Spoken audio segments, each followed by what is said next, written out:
It's really fun to sit here and not know what we're talking about. Yeah. Well, it's kind of not knowing what you're talking about. It's like not knowing who you are and what category you fit into. There's my transition. Because we were talking yesterday about being a generalist. Mm-hmm. Uh-huh. You know how you're like, it's almost the anti-niche. It's ironic to me. It's the anti-niche because especially in business and entrepreneurship, it's all about the niche. Who do you serve and like, who are you? What label are you? But even in jobs, it's like, okay, which box are you? And generalists feel like there's something wrong with me because I don't fit any of the boxes. But that in and of itself is now a box. Like being a generalist who doesn't fit in a box is a box. It's like the anti-niche. Is it a more... Her face was so great. I'm glad we both noticed that. Joe, he was cracking up at your face and I was thinking the same thing. Steve and I are like, yeah, let's go. We're super tracking. She was even, what were you thinking? I was like, she's either really fascinated or so checked out. That's so cute that you thought she was really fascinated. That did not cross my mind. Do well with my face for you. I'm so sorry. It's fine. It was just funny. It was just funny because yesterday we went on and on it was for an like exciting conversation. Hours about it because we all feel that problem. And I looked super not interested. Like, but that's the problem though. Like no one understands you. People look at you like that. Generalist. Yes. Wow. Keep going, Steve. Oh wow. Way to illustrate the point. I forget, Steve. I forget you can see me over there too. Oh man. Yeah. We were talking yesterday about being a generalist and how it's kind of like you feel like no one understands you and you feel like there's something wrong with you because you don't fit any of the boxes. But then the more we talked about it, we're like, it's kind of like the anti-niche because everyone's like supposed to be in a niche. But the fact that you don't know where you fit has now become its own niche. But is there a box now that says generalist? Or is this a concept? I think there needs to be. There needs to be. I think there needs to be a box. We're declaring it right now. So are you seeing a shift in, like, you're right, because it felt like generalists. I mean, I coached a lot of them where they were like, are you feeling like they're on the rise? Like it's just that somebody, I think, Joe, you said something about feeling that way because you were like, I'm interested in doing lots of things. But everyone's always confused because they're like, well, are you a podcast producer? Okay. Or are you like a media I creator? Or are you a videographer? And you're like, yeah, all of that. And you also like sports and snowboarding and music. And like people are confused and they're like, well, which one are you, Joe? Well, you like too many things. And that's what the generalist feels. And so when you said that, I like that about people. Abigail, who's also like that, was like, oh my gosh, yes, that's how I feel all the time. And that's like the core piece to me. Like if you were to say whatever it is, like video, podcasting, that's core to me. I'm like, no. Being all of it is core to me. Yep. Yes. Yeah, that's like so, oh man, that's such a thing. It's true. It's like the fact that you aren't a thing is your core thing. But that's really confusing to people who don't feel that way. Is this the thing? What's the thing? What are we talking about? We even though talked about the fact that if we interact with someone in one specific lane, we feel inauthentic because we're like, you just think that I'm whatever. This is not me being my true self. It's super uncomfortable. And so your thing is that you're multiple things, which sounds silly, but it's actually there's millions of people who feel this way. Yeah. But you're actually right, Sunday. It is an increasing, like the more technology kind of grows and takes over, the more generalists there are, because it's no longer like, oh, I go to trade school for one job and I do it my whole life. Now there's a whole bunch of knowledge workers who are essentially generalists. I also wonder what you think. It seemed like being a generalist, you felt like it was a bad thing, and it almost seemed like the messaging was that it was a bad thing, and it's feeling like that's starting to shift. Would you say that's? I think so. Do you think that's the case? Well, I probably say it 3 times a day to people at Greenhouse that you being a generalist is not a problem. It's actually a unique value you offer, because what happens is people like that feel like, well, I'm just a big nothing then, and I don't have anything to bring to the table. And the reality is, any good team, any good company, any whatever, like the world needs generalists. big time. And for them to be good at that, especially now. And then I think what you bring up, Joe, is like the leveling up of that is like the realm of entrepreneurship, where like that's literally the job description is you have to be good at lots of different things and be interested in lots of different things. So now you're seeing, I mean, you see it with your husband working in the university system, Sunday. It's like, I forget the percentage. It's somewhere in the 80s, I think. 80% in the 80 percentile of people who are like in college or younger, they it's not like they want to be entrepreneurial. They just assume they're going to have businesses. Yes. Mm-hmm. Because yeah, I think that for sure, especially he's in the school of business, so he sees a lot of it. That I think what I'm hearing is that people say that there's definitely more than one stream of income that they're going to have. Yeah. Because one is just not going to cut it. Yeah. And I think to the generalist, what was just so fascinating yesterday is all three of us were like, yes, there were so many moments of like, yes, that's exactly how I feel. It was like feeling understood about not being understood. Yeah. I just love this moment right now because anyone listening who's not in that box is really confused. They've already stopped listening anymore. Yeah. But all the people who feel that are like turning the volume up. Like, yes. Oh, it's such a thing. I think that was maybe at the crux of my crossroads in career. But before we get into that, got to do my member shout out. Okay, go for it. This is a good one. Okay, we get a lot of questions around like timing and age of, is it too late for me? Is it too late for me to make a shift? Am I too old, AK is what they're asking. Or like, life's just so crazy right now. Like, can I even do that? I'm so busy. And I guess I want to shout out this one because that's normal and that's okay. And yes, it is possible. So we have, for example, I think I mentioned this person before, but Keith, who is a greenhouser, doing coaching, all in, learning new skills in his 60s. Super fun to me, very encouraging because it's like, he's like, no, I'm going to use all my experience and like make an impact in this next chapter. But then we have on the flip side, Katie, who is in her late 20s. And what was really cool is she actually connected with someone else in the community and they met up. They realized they were in the same city. So they met up at a coffee shop and like were working on some of their productivity stuff together. And we're talking career stuff. And I was like, that's so fun. It is. I don't know. It was just exciting to hear that they like made that happen on their own and found a person who felt like it's like the generalist thing. You're like, yes, you get me. Understood. We felt understood. We're in the same bucket. Two different stages of life. Yeah. It's never like too late or too busy. It just might look a little different if you're in those stages. All right. So the theme this month is career sweet spot. So we're talking about different angles of that. What I wanted to lean into today is that in-between space between feeling stuck, realizing you feel stuck, and actually making a change. Okay. That in-between space. That can be a long space sometimes. It can be a long space sometimes. Not for everybody, but sometimes it can be like me, years. Sometimes it can be weeks or months. The point is, there's a lot that happens. I think about it like this. Okay, do you watch any of the nightly, like any of the Jimmy Fallon or any of those shows? Yes. Okay, so you know how he'll have someone really interesting on, super famous, you know the name and the face, and you're like, I just can't wait to hear their story. And then the interview starts, and he'll ask a great question, like, how did you get to be where you are now? Yes. Kind of question. And they answer it so lame, like, well, I was born and raised here. And then, one thing led to another, and now I'm famous. One thing led to another drives me nuts. Because you're like, what was the one thing that led to another? What were the things that led to another? Like, I'm glad I'm not the only one, because I'm always like, wait, I want to know exactly that. Yeah. And I know that they feel, it's one reason I love podcasts like Conan O'Brien's, because they have more time to dive into it. Part of it is that it's rushed and they don't have a lot of time.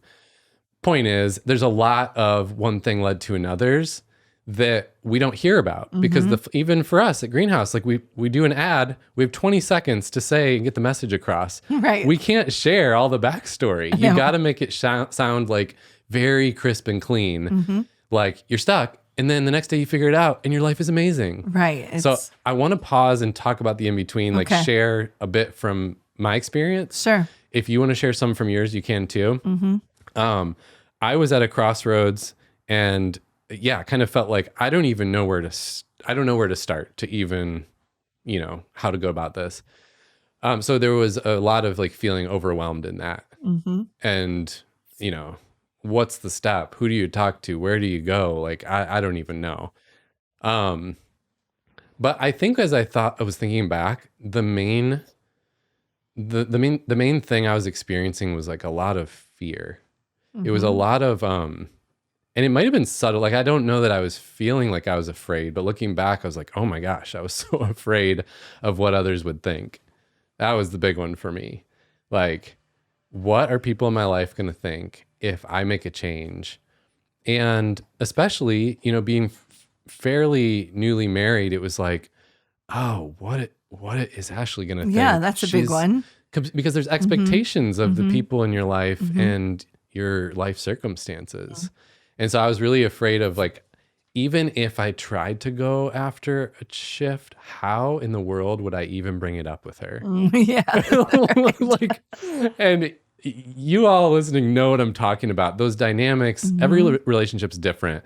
But in ours, we had like certain dynamics where if I bring this up, then she's going to say that, which is going to make me do this, which is going to make her do that, which is going to make me say that. And like, we know how we can kind of be with each other. And it was one of those scenarios that felt like I'm afraid to even bring it up because, oh man, that's just going to be hard. So you're afraid of what others think, but you're also afraid of the conversations that you have to have as well. So two layers of afraid of making the wrong choice too. Any fear in there? Oh yeah. Yeah. No, that's a good point. Yeah, there was like, okay, I got to find the thing. And if I get it wrong, to be my life is ruined. Yeah. Like you'll never have a chance again. Yeah. I think a lot of people feel that one. Like there's one huge, awesome right choice. Yeah. That has not been my life at all. Yeah. I was curious. Yeah. Yeah. What was it more for you? And mine was just, I hate, it's going to be that boring, awful answer where, because we don't have the time to go into the details, but it was the journey of recognizing in each place what I loved and didn't love about each state that I was in that made me make the next choice that I loved more. Yeah. And then I eliminated the thing. And then the next thing I loved more. Yeah. And so it was never like I'm the happiest I've been in my career right now. Yeah. But it took me a long time to get there. Yeah. But didn't mean I was unhappy in the others. Yeah. I'm just more. Yeah. It's helpful though to see that type of scenario because there was still a stuckness. It was like a low grade stuckness that you didn't even feel because it wasn't a problem necessarily. No. But you weren't actually like in your full shining like spot, especially with that call center delivering them donuts. Some of our longtime listeners will know the story. I don't even want you to retell it. They have to go back and search for it. They'll be like, which one? Yeah. Well, I think there was also a feeling of, I thought this was a weird feeling. And since I've heard it hundreds of times, I want to like give all I have to offer. And does that sound weird to you? Like, I always felt like that was a weird thing, but it was. I almost every day felt like something about what I'm doing in my work isn't the right fit for me. And as a result, I just feel like I have more to offer the world. Like I want to be doing all that I can be doing. I don't know why that seemed weird, but I've heard it from so many people. Yeah, they're feeling limited where they are, and there's so much more, but they don't know what it is. Others don't know what it is. They don't know how to put their finger on it. Yeah. But they know that living a life where they're using all that they have in those words feels like a better life to them. Maybe that's it. It's like living fully alive has an element of like being in your sweet spot, like doing what you're meant to do. You know that it's not just about me feeling more fulfilled. It's about like, I want to help people. I want to do good in the world. Like that is maybe a natural instinct more than I realized it was. Yeah. And And then what we talked about with generalist is like, it was also just confusing because I'm interested in a lot of things. So what's the one? And it feels like you have to pick the one thing. Well, ironically, with the generalist, you don't. Your one thing could be a group of things. It's like that. I think that's why the gig economy is getting so popular, because people in that bucket are like, oh, I could actually do multiple things, and that's my thing. That's what it was for me. But at first I felt scared that someone was trying to force me into being one thing. And it's like, no, my sweet spot was a combination of things. I do think that in a lot of corporate settings, the generalist is still a tough one to, you have to know how to describe why the generalist part of you is so amazing and why you need me. You can't just be like, I'm a generalist, figure it out, take me. Isn't that awesome? Yeah. Because the problem is that people don't always know what to do with it. Yep. You have to know how to explain to others why that's so amazing. Yeah. And that is actually the hard part. They're like, where do I fit? But I know I fit, and there's a lot of things I do, but you have to share the value. Yeah. Yeah. There's so many tough parts of being the generalist. I think that another thing that can happen in the in-between space is because you're starting to feel like this urgency, this sense of, oh my gosh, all right, I got to make a change. And you're starting to feel like eager too. Like it can be very positive. I think the fact that I just started out with all this fear stuff makes it sound like it was such a negative season of my life. It was actually super exciting. I was eager to do something better and step more into who I really am.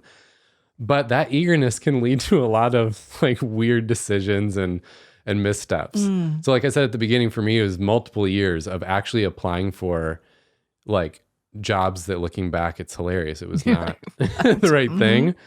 And I guess I bring this up because, Joe, you were saying that it came up one time as we were talking, and you like texted later, you're like, I did not know that you applied to that job.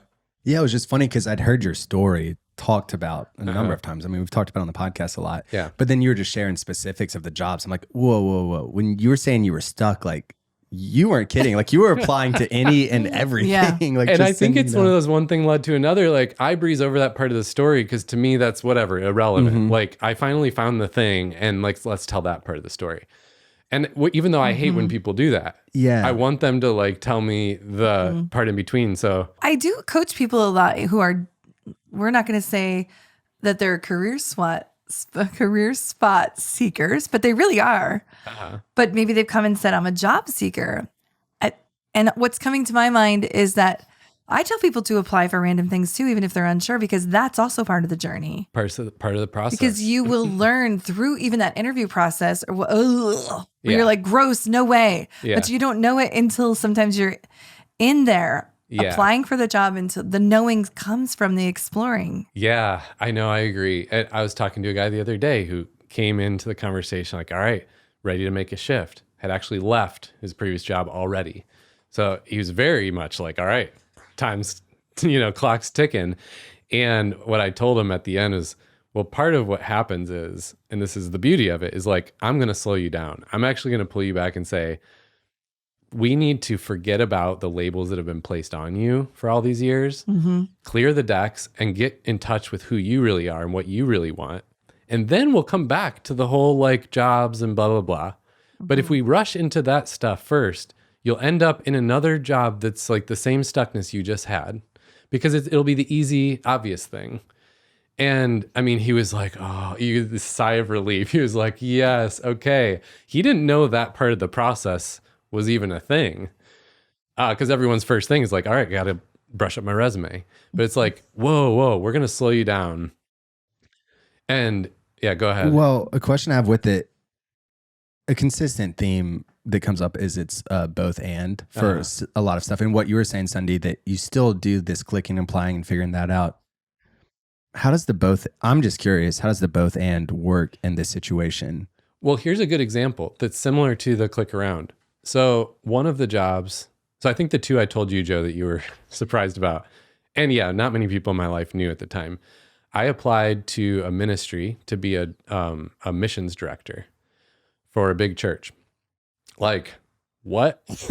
Engineering background, corporate guy. It's like, that to me made a lot of sense because I loved helping people, and I was starting to realize that I loved that type of stuff when I was involved with it. But the other one was a sales job at Northwestern Mutual. And it was like, I went through the whole process. They actually like wined and dined me because they were like giving me the offer. And it was, now looking back, I'm like, oh, they do that with everybody. Yeah. No, it's because no one wants to do that job. At the time, I was like, wow, I'm special. You definitely were. Think of any job I would want to do less than that one. Well, can I just ask what was appealing about that one? Yeah. So it was, everything that led to our career sweet spot process now was me like trying stuff and failing and figuring out what works. And so some of the stuff I had picked up from like other people, books, whatever is noticing, like taking notes in little interactions along the way. Sure. Similar to your point of like click around and notice. Yep. So what I would do is I had notes in my Evernote, and it was this whole thing of like every day almost like, oh, what gave me energy or what drained my energy. Mm-hmm. And what I noticed over and over and over in my corporate job was like I was having coffee meetings with people, just meet and greets, like informal, casual, whatever. And they would be feeling stuck on something. And I was like, suddenly I was the counselor. And this has never been my formal role. Nope. But I think it naturally happened that I was like, I'm an ideas guy. I love helping people, and I can see different perspectives they can't see. Mm-hmm. So I was like, every time I would write these notes, it was like, what did they say at the end of the meeting? They said, oh my gosh, Steve, I'm so energized because now you gave me a fresh new idea or perspective. I see. Over. It happened like over and over again. Mm-hmm. And so, of course, I'm trying to do this all myself. Now I would have told my past Steve, like, talk to somebody about this. Absolutely. But I was sitting there reading my notes like, oh my gosh, I'm good with people. And like, is there a job in the world where you could make money doing this? So that's why one of the ideas was, because at my current job, I was not valued for what I brought to the table. People loved me and it was fine. But like, I was not being like paid more and promoted and encouraged for being good at what I'm doing. Yeah. I hear this all the time from generalists. Again, like,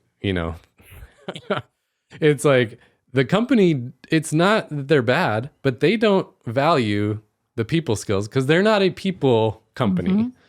And so I was like, what if there was a job where you could make money by like meeting with people and giving them fresh perspective? Wouldn't that be cool? And I was almost like dogging myself, joking with myself, like, wouldn't that be amazing? That doesn't exist. Right. Because I didn't know coaching was a thing.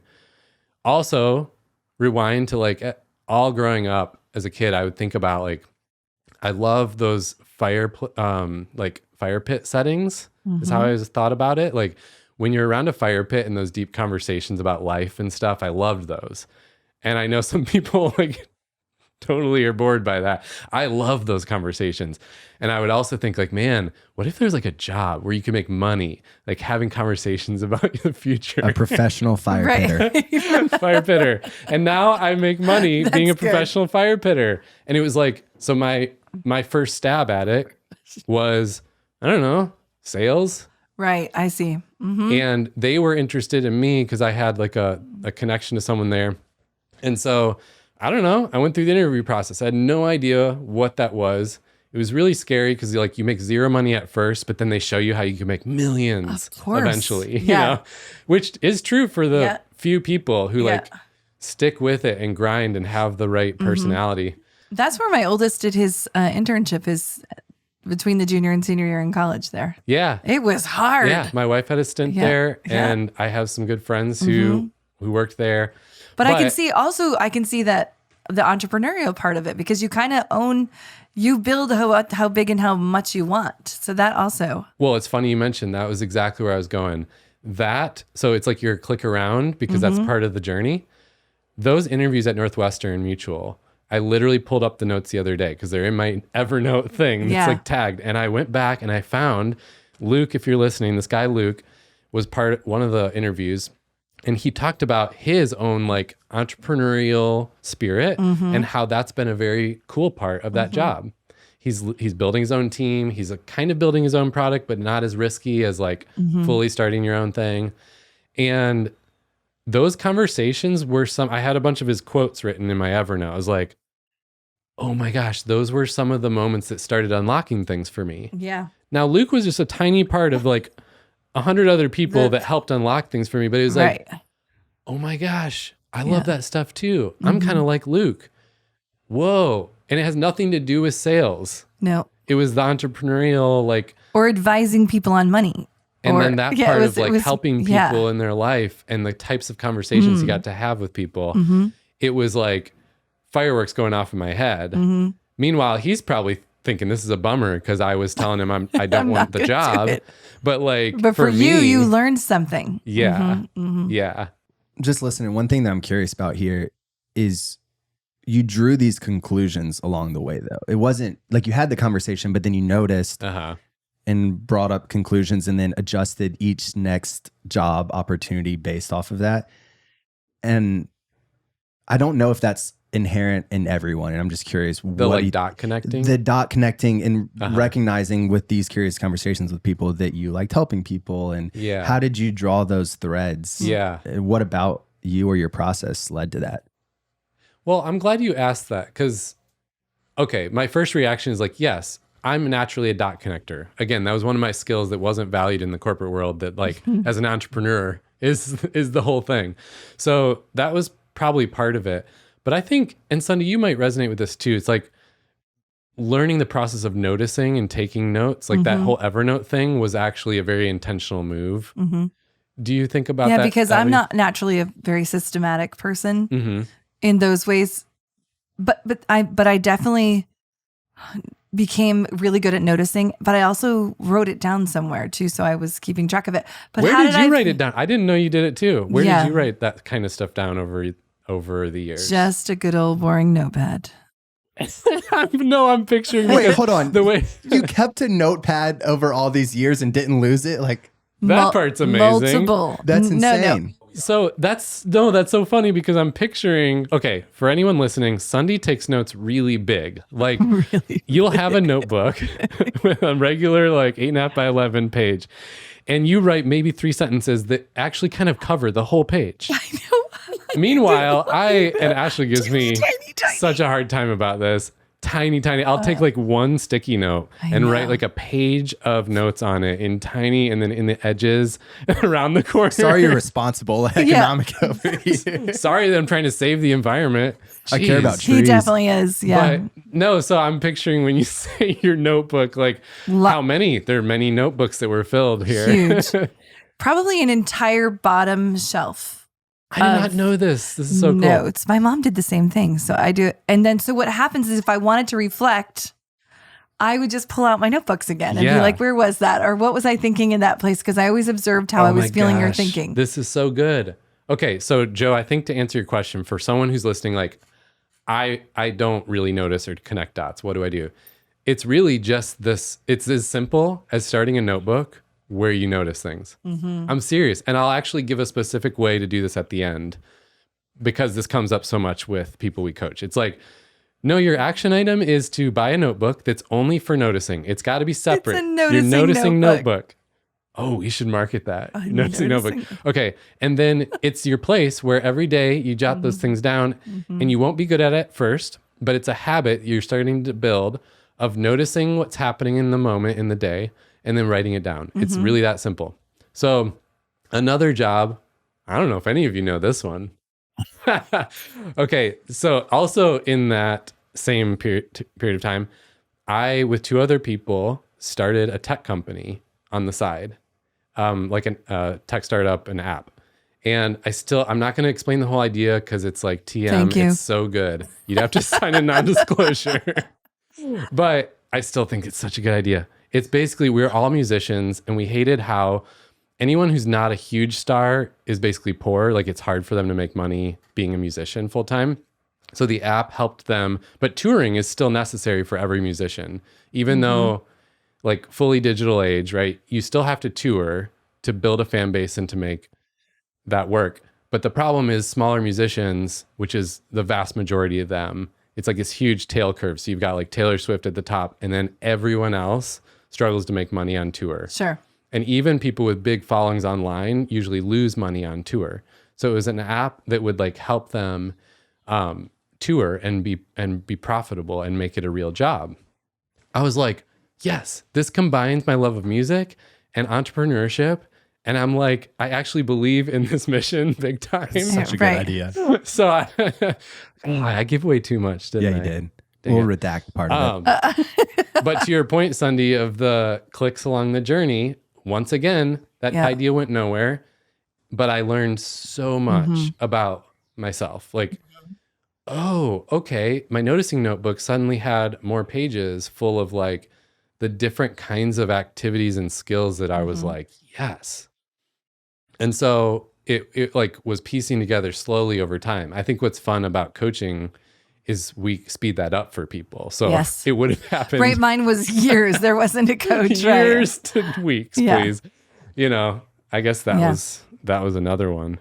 Okay. This is actually kind of fun. I feel like we could go for a long time. So maybe what I'll do is go back to what I said a minute ago is there is a specific way to do the noticing notebook.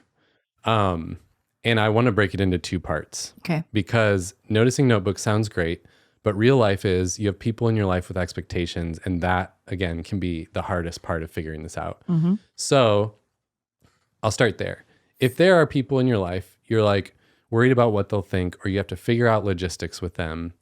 One thing I learned in the process, it was such a silly thing, was like me and my wife were trying to talk through this stuff, and it was, you know, just tanking every time because we're just like triggering each other, and it's just like a very difficult conversation.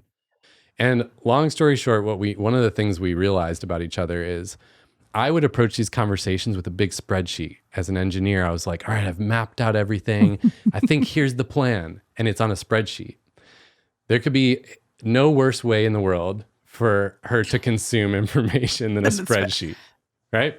Ditto. Vice versa, she would come to the conversation with like a few notes jotted on paper with a pen. And I'm like, well, you're missing all these other things. And so we're both triggering each other. And funny how relationships are. It took us a long time and actually some counseling. We realized like, oh, what we need to do in these conversations about life and direction and what we want to do is I need to put my notes onto a piece of paper with pen, and she needs to maybe put something onto a spreadsheet. Like what we ended up doing is like putting some things onto paper with pen, and then that alleviated all the problems. So that was our thing. I'm not suggesting that's everyone else's thing, but the point is, like in those conversations, be patient with each other and ask, like try to be curious about what the other person needs. Because what happens is there's a lot of emotion packed into these topics, and your needs are different than mine. And so we're triggering each other because we're only thinking about our own needs.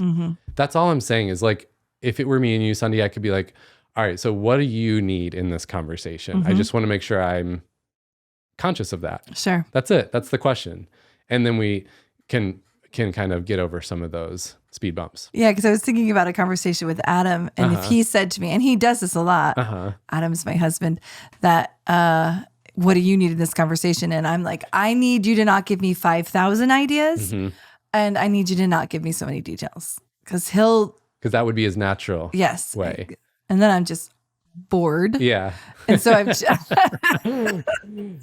checked out. Yeah. So I can't, and I'm trying to be patient for the part that he's most excited about, but he's lost me in the journey anyway. Yeah. Okay. So that's thing one. Thing two is like a very simple, how do you do the noticing notebook? I call it the gains and drains. Some people listening know this. Gains and drains. It's a classic gains and drains. It's a Greenhouse original, folks. So what you do is you make two columns in your notebook page. One says gains, the other says drains. And you can pick a time in the day, if you're a morning person or night person, where each day you just jot down like what gave me energy today, that's a gain. What drained my energy today, that's a drain. That's it. And people, you know, doers and achievers are like, okay, and then what? It's like, no, that's just that. That's it. And let that go as long as it needs to go. that is the exercise that helps you to notice the way that you more naturally did, and the way I was kind of like more connecting the dots. Do you have any tips about the noticing, the gains and drains that seem to help people with like how to it sounds funny, like the process of it? Yeah, no, I like that one because it's so simple. Yeah. Mine is around that skills exercise. I think I tell people, what are you doing? I just tell people to write down the skills that you're doing generally through the day that are sucking the life out of you. Yeah. And which ones are you doing that are bringing joy? And to chunk it down, because sometimes skills were like, managing projects. Right. Too big. Right. Break it down, like sending email. Yeah, absolutely. Setting up meeting. Like get that specific, because that's where you start to parse out like the parts of managing a project that you like or don't. Because sometimes we don't love the whole thing of managing a project. Yeah. Yeah. And then, the gains and drains, the skills listing, the noticing notebook doesn't go on forever. That's why we often do it in the coaching process. Or if you're doing it, you kind of get to a point where you're like, all right, I want to like figure out some themes here. That's where it makes sense to talk with somebody like a coach. For me, it was a friend and mentor who actually was, funny enough, we were coaching each other a little bit since we were in executive coaching school. But Tommy, who some of our early listeners know, Tommy Thompson is someone who invested in me a lot during this journey. And I'll never forget, had this one breakfast. It was always way too early, Tommy, because you're like, let's meet at 5 a.m. across town. No. And we're at breakfast and I'm groggy and I'm still waking up. And he said this thing, I don't even remember the conversation around it, but I had been doing the noticing stuff forever. And I was still like it wasn't clicking. And he said, I've noticed something. Like, I bet, and it was cool. He was like kind of stepping out there and taking a risk saying this because he wasn't sure if he was right. He's like, I bet you, Steve, if you like this whole helping people find their purpose and like step into their potential, that's clearly a theme for you. But like, I bet you if you did that for some of your closest friends and family, it would be like, it would bring so much joy to you. I mean, to me, it was a very, I think it was like this godsend moment because I just teared up. I was like, whatever led you to say that, by the way? It was kind of a weird comment to make. I got emotional, and then we both laughed after that. We were like, okay, we hit on something there. And I think what we hit on was like part of the core of who I am is like I like helping people in that way. And so the idea of doing it for the people I love the most is like the coolest thing ever. And that's what he hit on. So, it's just like you start to unpack the noticing stuff with somebody else, maybe with multiple somebody's else. And then it's not just like, well, one thing led to another and now I'm here. It's kind of like the in-between space starts to kind of crystallize and turn into something tangible.